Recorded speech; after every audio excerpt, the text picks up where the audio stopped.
Throughout my life, I have been a friend of Israel, a liberal, progressive Zionist who believes in Israel as a democratic state.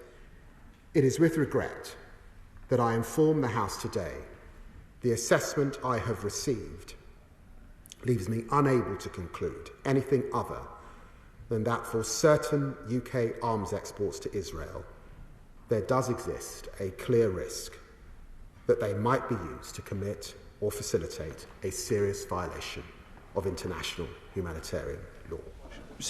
Foreign Secretary David Lammy. Well, with permission, Mr. Speaker, I will make a statement on the Middle East. On taking office in July, I told this House that this government's priority in the region would be to advance the cause of peace. And this continues to be our mission on every front. In Israel, in the West Bank, in Lebanon, in the Red Sea, and of course in Gaza, where we need an immediate ceasefire, the protection of civilians, the immediate release of all hostages, and more aid getting into Gaza. Over the summer, we were faced with the prospect of full-scale war breaking out between Lebanese Hezbollah and Israel.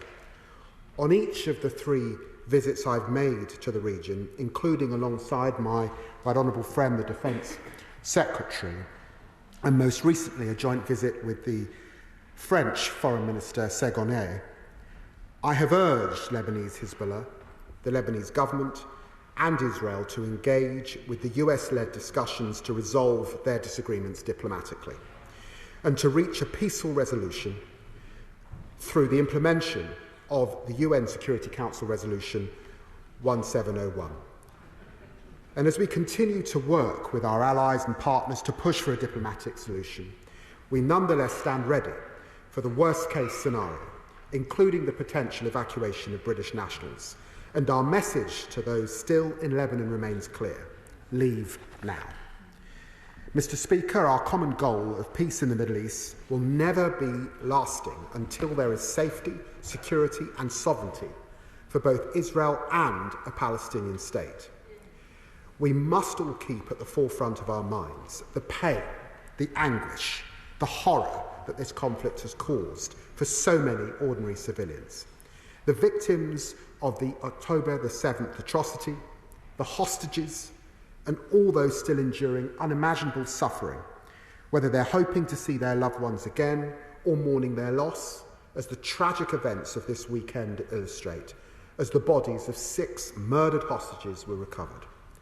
The Israeli people still living under rocket fire, not only from Hamas, but from other hostile actors explicitly dedicated to Israel's annihilation, fighting an enemy in Hamas whose appalling tactics endanger countless civilian lives. And the innocent Palestinians, tens of thousands killed in the fighting, their numbers growing by the day, including distressing numbers of women and children, many mothers so malnourished they cannot produce milk for their babies, families struggling to keep their children alive, disease and famine looming ever larger, heroic humanitarians putting their lives on the line to help others, like the brave aid workers I met from the United Nations agencies, and from the Palestinian Red Crescent Society warehouse I visited alongside France's Foreign Minister last month. Indeed, last Thursday, the UK led a session at the United Nations Security Council encouraging a continued global focus on the protection of civilians in Gaza, including the need for action on polio. And now, deeply worrying, the escalation we're seeing in the West Bank as well as in Gaza, with many communities facing settler violence amid an ongoing occupation, and so many on either side of this terrible conflict convinced that the world does not grasp the reality of Israel's predicament or the depth of Palestinian suffering. Throughout my life, I have been a friend of Israel, a liberal, progressive Zionist who believes in Israel as a democratic state and a homeland for the Jewish people, which has both the right to exist and defend itself. But I believe also that Israel will only exist in safety and security if there is a 2-state solution that guarantees the rights of all Israeli citizens and their Palestinian neighbours, who have their own inalienable right to self-determination and security. Mr. Speaker, as concern at the horrifying scenes in Gaza has risen, many in this House, as well as esteemed lawyers and international organisations, have raised British arms export licensing to Israel. After raising my own concerns from opposition on taking office, I immediately sought to update the review. And on my first appearance as Foreign Secretary in this House, I committed to sharing the review's conclusions. We have rigorously followed every stage of the process which the previous Conservative government established. And let me first be clear on the review's scope. This government is not an international court. We have not and could not arbitrate on whether or not Israel has breached international humanitarian law. This is a forward-looking evaluation, not a determination of innocence or guilt, and it does not prejudge any future determinations by the competent courts. But facing a conflict such as this, it is this government's legal duty to review export licences. Criteria 2C of the Strategic Export Licensing Criteria states that the government will not issue export licences if there is a clear risk that the items might be used to commit or facilitate serious violations of international humanitarian law. It is with regret that I inform the House today the assessment I have received leaves me unable to conclude anything other than that for certain UK arms exports to Israel, there does exist a clear risk that they might be used to commit or facilitate a serious violation of international humanitarian law. I have informed my right honourable friend, the Business and Trade Secretary, and he is therefore today announcing the suspension of around 30 from a total of approximately 350 to Israel as required under the Export Controls Act. These include equipment that we assess is for use in the current conflict in Gaza, such as important components which go into military aircraft, including fighter aircraft, helicopters and drones, as well as items which facilitate ground targeting. And for transparency, this government is publishing a summary of our assessment. Today I want to underline 4 points about these decisions. First, Israel's actions in Gaza continue to lead to immense loss of civilian life, widespread destruction to civilian infrastructure, and immense suffering. In many cases, it's not been possible to reach determinative conclusion on allegations regarding Israel's conduct of hostilities, in part because there is insufficient information either from Israel or other reliable sources to verify such claims. Nevertheless, it is the assessment of His Majesty's government that Israel could reasonably do more to ensure life-saving food and medical supplies reach civilians in Gaza, in light of the appalling humanitarian situation. And this government is also deeply concerned by credible claims of mistreatment of detainees, which the International Committee of the Red Cross cannot investigate after being denied access to places of detention. Both my predecessor and all our major allies have repeatedly and forcefully raised these concerns with the Israeli government.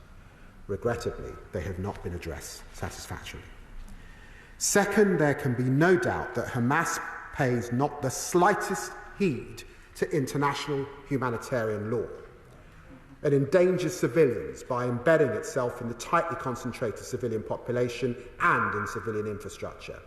There is no equivalence between Hamas terrorists and Israel's democratic government, or indeed Iran and their partners and proxies.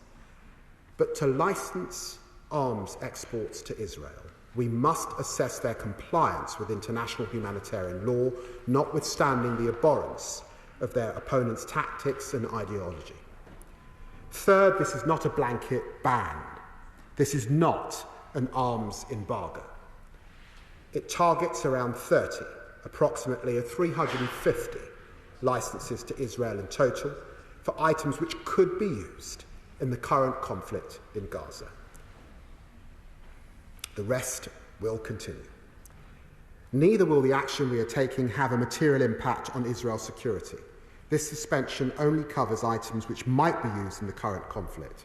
There are a number of export licenses which we have assessed are not for military use in the current conflict and therefore do not require suspension, and these include items that are not being used by the Israel Defence Forces in the current conflict, such as trainee aircraft or other naval equipment.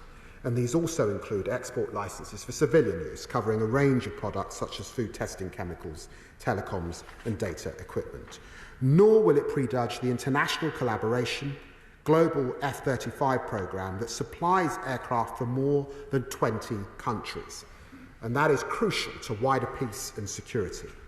Indeed, the effects of suspending all licenses for the F-35 programme would undermine the global F-35 flight supply chain that is vital for the security of the UK, our allies and NATO. Therefore, the Business and Trade Secretary has exempted these licenses from his decision. Fourth, the government will keep our position under review.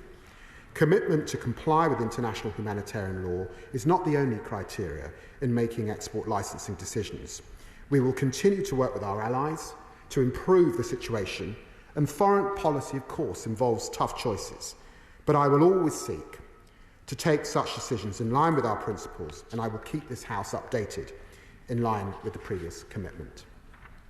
Mr. Speaker, we do not take this decision lightly, but we note that on previous occasions, ministers from all sides of the House, Labour, Conservative and Liberal Democrat, chose not to license exports to Israel.